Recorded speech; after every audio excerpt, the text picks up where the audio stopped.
எனக்கு தனிப்பட்ட முறையில சில கேள்விகள் இருக்கிறது. இப்படி களத்திலே நிற்க வேண்டிய தலைவர்கள் ஏன் கரூரில் களத்திலே நிற்கவில்லை?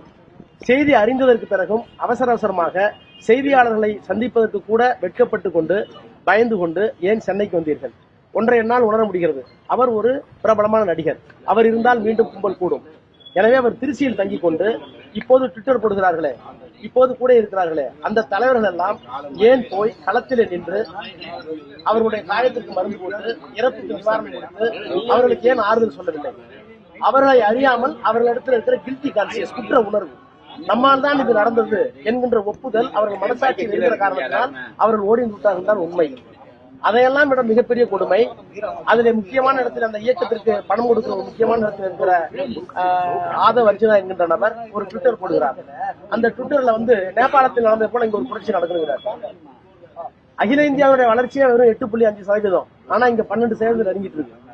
இங்க அமைதியா இருக்கிற தமிழ்நாட்டில் வளர்ச்சியை நோக்கி நகர்ந்து இருக்கிற தமிழ்நாட்டில் ஒரு புரட்சி வர வேண்டும் என்று இந்தியாவுடைய இறையாண்மைக்கு ஒருமைப்பாட்டுக்கு எதிராக sovereignty and India, sovereignty of integrity and இந்தியான்னு சொல்றாங்க கான்ஸ்டிடியூஷன்ல, அதற்கு எதிரான ஒரு கருத்தை பதிவிட்டு அதுக்கு விமர்சனம் வந்த உடனே எடுக்கிறார்.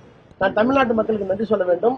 அந்த பதிவை எடுக்கிற அளவிற்கு தமிழ்நாட்டுடைய மக்கள் உணர்வோடு இருக்கிறார்கள் என்ற உணர்வு அவர்கள் தெரிந்த பிறகுதான் எடுத்திருக்கிறார்கள். ஆனால் என்னுடைய கேள்வி, போட்ட அவரோ அல்லது அவரை கண்டித்தோ அந்த கட்சியினுடைய தலைவர் இதுவரை அவரை கண்டித்திருக்கிறாரா அல்லது செய்தது தவறு என்று ஒரு அறிக்கை கொடுத்திருக்கிறாரா?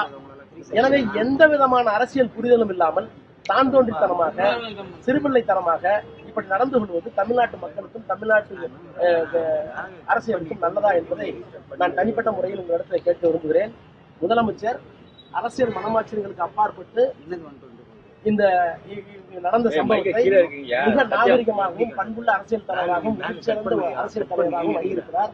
அரசாங்கத்தின் சார்பில் அணுகியிருக்கிறார், திராவிட முன்னேற்ற கழகத்தின் சார்பில் அணுகியிருக்கிறார்.